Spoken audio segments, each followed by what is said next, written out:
Coucou ma secret team. Alors aujourd'hui on va parler d'un sujet assez personnel tout simplement. En fait donc c'est les mamans au foyer. Comment vous nous imaginez, parce que je suis maman au foyer, et comment, voilà, ce qui se passe réellement. C'est parti. Alors tout d'abord je vais me présenter, donc je m'appelle Jennifer, donc je suis maman de 3 enfants. Donc je viens du 78, donc avec mon conjoint. On vient tous les deux du 78, donc on a fait nos études là-bas, on a commencé à travailler là-bas. Et en fait, donc on a commencé donc, à fonder notre famille. Donc on a eu notre premier enfant, donc c'est une fille. Et voilà, donc lui ambulancier, des horaires, j'ai des horaires de ouf, vraiment. Et moi en fait, donc j'étais dans l'immobilier et après je suis passée dans le prêt-à-porter. Donc je travaillais les week-ends, je travaillais le dimanche matin également.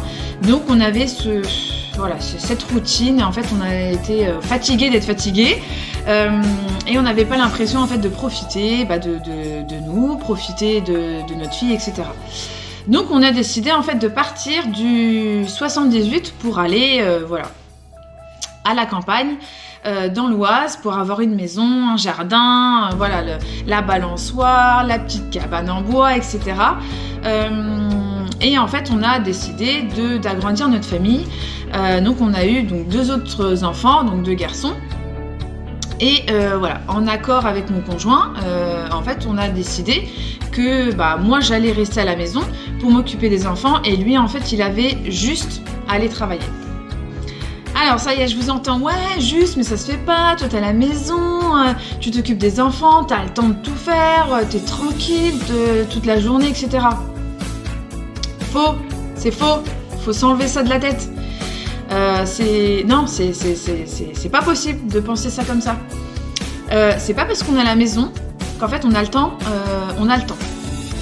Donc ça après c'est mon cas moi. Quand je dis juste que mon conjoint avait juste à aller bosser, c'est vrai que il avait des horaires, des fois il pouvait commencer à 6h du matin, des fois il pouvait commencer à 4, des fois il pouvait commencer à 9, il pouvait rentrer à minuit, il pouvait rentrer à 10h. En tant qu'ambulancier, c'est vraiment des horaires, c'est pas des horaires fixes. Sauf que moi, en fait, c'est vrai que je m'occupais de tout. Donc après, c'est pas je me jetais des fleurs, je veux pas m'idéaliser, mais en fait, c'est la réalité, tout simplement. Donc lui, il se levait le matin, il allait voir ses collègues, il avait son travail, son job, etc. Donc lui aussi, il avait ses préoccupations, toute la journée dans le véhicule, des fois c'est embêtant, etc. De voir des patients un petit peu souffrants, etc. C'est sûr que ça peut être dur à certains moments. Sauf que moi, en étant à la maison, en fait, il fallait que je m'occupe de tout. Donc tout le reste. Donc c'est-à-dire des enfants, des lessives, repassage, ménage, vider le lave-vaisselle, les papiers, archiver les papiers, me mettre à jour dans les papiers, à ce moment-là, donc là pour l'instant il n'y a plus d'activités extrascolaires, mais les activités extrascolaires c'est moi qui les accompagnais. Quand il y avait des matchs de foot le week-end, allez hop, on y va. Quand ils étaient malades, en plus les miens quand ils étaient petits, c'est vrai qu'ils étaient un petit peu, surtout celui-là du milieu, il était beaucoup malade, donc du coup les rendez-vous chez le médecin, les médicaments à prendre, etc. Les réveils pendant la nuit, donc c'était Bibi, c'était pas monsieur qui allait se lever parce que lui il travaillait le lendemain. En fait on avait, et puis après tout le stress de oh là là je vais pas avoir le temps, en plus à ce moment là mes enfants ils mangeaient le midi aussi, donc j'avais l'impression de faire que ça, ranger ma cuisine, faire à manger, je n'avais même plus d'idée de ce qu'on allait manger, franchement je n'avais plus d'idée, c'était un délire, et en fait on a tout le stress. Donc si par exemple on est invité le week-end où on invite, et du coup c'est les courses, l'organisation, c'est nous qui on va s'occuper de tout.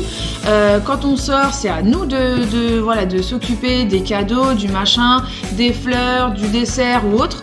En fait on est partout, et en fait au bout d'un moment, sans se rendre compte, on ne fait plus attention à nous en fait. Franchement, j'espère vraiment que vous allez comprendre ce qu'on peut vivre en tant que mère au foyer. C'est qu'en fait, De toute façon, même si vous comprenez pas, voilà, je vous invite à regarder encore cette vidéo-là parce que c'est pas parce qu'on est à la maison, faut pas nous imaginer avec un cocktail à la main devant le canapé, ok? Parce que on a tout le stress du fait que voilà, on veut que tout soit bien, que la maison, les enfants, on veut être là pour tout le monde. Sauf qu'au bout d'un moment, eh ben en fait, on ne fait plus attention à soi. C'est-à-dire qu'au bout d'un moment, moi, j'étais arrivée à un stade où, voilà, j'aime bien m'habiller, j'aime bien me maquiller, etc. Et en fait, au bout d'un moment, tu n'as même pas le temps de te laver les cheveux. Le matin, t'as pas le temps de te laver les cheveux. Tu fais une douche vite fait, tu mets ton jogging, tu mets tes baskets, tu mets voilà, tu t'habilles vite fait à l'arrache pour emmener les gosses à l'école. Et en fait, petit à petit, donc faut pas oublier, donc je suis partie donc du 78, pas ma famille, etc. à côté. Et en fait, sans s'en rendre compte, bah en fait, on commence à perdre confiance en nous. Ça a été mon cas. On commence à perdre confiance en nous et en fait, on se voit plus du tout de la même manière. Donc, on en a ras-le-bol En fait, on est content d'être à la maison, parce qu'on est à la maison, on est avec les enfants, etc. Mais notre quotidien, il est très lourd. Voilà, du stress pour que tout le monde soit bien, etc. De penser à tout, d'être là partout. Sauf qu'en fait, on n'est pas là pour nous. Et en fait, donc sans m'en rendre compte, donc j'ai commencé à perdre confiance en moi. Et puis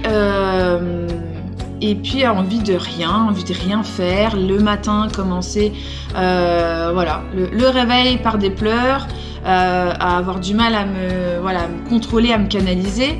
En fait, j'étais vraiment à la limite, vraiment d'aller chez le médecin et puis de prendre des antidépresseurs. Hein. J'en étais arrivée à ce stade-là. Sauf que donc, en fait, je suis quelqu'un qui essaye de faire les choses, voilà, en fait, de me travailler moi, en fait, ma façon de penser, ma façon de faire, pour pouvoir atteindre mes objectifs, pour pouvoir en fait faire ce que j'ai envie. Donc du coup, voilà, ça a été une longue période vraiment de déprime, hein. Voilà, c'est clair. Très longue à m'en remettre, mais voilà, j'ai réussi, donc je n'ai pas pris d'antidépresseurs, etc. Donc heureusement. Donc j'ai réussi, voilà, à me remotiver, donc avec des soutiens aussi de certaines personnes de ma famille, parce que je ne l'ai pas dit à beaucoup de personnes. Je suis pas quelqu'un qui va appeler en disant ah ouais, aujourd'hui je déprime, oh, aujourd'hui je suis pas bien. Voilà, j'essaye vraiment d'être positive, voilà, d'être là pour les gens, d'être à l'écoute, etc. Et en fait de pas trop parler de moi, entre guillemets. Bon, après il y a des moments où je le dis, hein, des moments où ça va pas, etc. Et je pète un plomb, hein, je suis comme tout le monde, je suis pas un robot, mais j'essaye vraiment de pas en fait donner de la négativité en fait aux autres. Et donc du coup voilà, j'ai réussi, donc en fait j'ai commencé à ce moment-là aussi à faire du développement personnel, c'est-à-dire vraiment à trouver des choses, des façons, des habitudes à modifier pour pouvoir améliorer ma façon de penser, ma façon de faire, pour justement améliorer mon quotidien, pour arrêter cette déprime, parce que voilà, je me sentais pas bien, j'avais pas de soutien, voilà, j'en avais parlé à mon conjoint comme quoi j'étais pas bien, et puis il le voyait, et au bout d'un moment je lui ai dit, franchement, je crois que je vais aller voir le médecin, et je crois qu'à mon avis là je suis à la limite de prendre des antidépresseurs. Il m'a répondu, oh arrête tes conneries. Voilà, c'est ce qu'il m'a répondu. Donc du coup par rapport à ça, je me suis dit mais attends, mais c'est un délire là, je suis là pour tout le monde, et en fait moi je suis en train de lui donner des alertes, en train de lui dire non mais voilà, fais attention à moi, et en fait il le fait même pas. Et c'est pas grave, tu prends sur toi, et en fait tu vas te reconstruire, tu vas essayer de remonter ça tout simplement toute seule. Donc je vous avoue que c'est quand même compliqué, c'est dur. Donc après ce qu'il faut, c'est de toute façon trouver un rythme, trouver un rituel qui peut vous faire d'autres choses. Donc moi j'avais commencé développement personnel, j'avais repris le sport, etc. Donc voilà, j'avais changé des mauvaises habitudes pour justement me sentir mieux. Et quand on fait du sport, en tout cas tout au début, c'est vrai que franchement on a mal partout, etc. Mais on se sent bien en fait après. On a vraiment évacué entre guillemets voilà notre stress. On a vraiment voilà fait ressortir tout ce qui était négatif pour justement en fait se concentrer sur ce qui est positif, sur l'avenir, sur voilà ce que l'on a envie de modifier par la suite. Donc j'espère que voilà ça a pu vous aider aux personnes qui ne sont pas dans cette situation là de mère au foyer, de voir les choses différemment, même si elle est mère au foyer, et elle a peut-être besoin d'aller au restaurant, d'aller au cinéma ou de faire juste une soirée tranquille avec son conjoint. Et puis pour que vous en tant que maman au foyer vous puissiez changer les choses aussi pour vous. Donc si vous voulez modifier votre quotidien, modifiez vraiment vous-même, améliorez-vous et puis voilà, essayez de vraiment trouver des choses qui vous plaisent pour pouvoir vous sentir mieux, pour avoir un but, un objectif et puis de vous faire plaisir. Je vous fais de gros bisous, bon courage à vous, à nous, maman au foyer, et puis j'espère que ça va, que d'autres personnes vont penser différemment après cette vidéo. Je vous fais de gros bisous.